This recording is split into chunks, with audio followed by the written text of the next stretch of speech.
Abang buat apa tu bang? Bersihkan botol shisha ni, aluminium shisha ni. Kita kan nak jual kat customer. Kita kena make sure semuanya dalam keadaan terbaik. Ni shisha apa bang? Ini kan aluminium shisha. Kau tahu apa keistimewaan dia? Apa dia? Keistimewaan aluminium shisha ni adalah dia tak ada valve asap. Nampak? Dia tak ada valve asap. Asap dia keluar dekat mana? Kalau kita blow, asap dia keluar kat sini. Kau nampak lubang ni, berlubang-lubang ni. Bila kau blow tu dia akan keluar. So jadi smooth lah. Apa lagi yang kau nak tanya ni? Sibuk je kau ni. Bang, saya nak tanya boleh? Apa dia?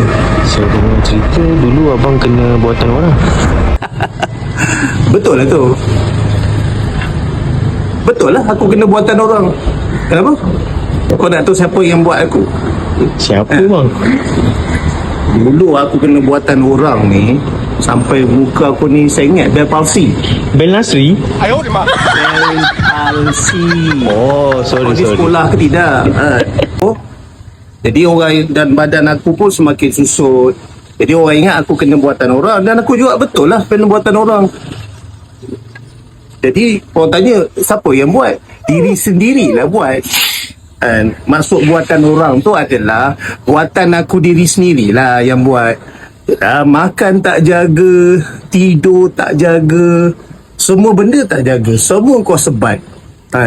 Jadi sekali Tuhan bagi sakit, itu yang menyebabkan aku sakit.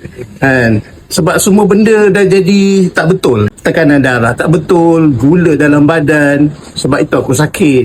Tapi Alhamdulillah lah, bila aku dah jaga makan, semua okey lah.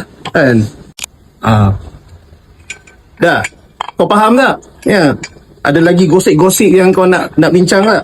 Ada kan? So tak ada apa pun.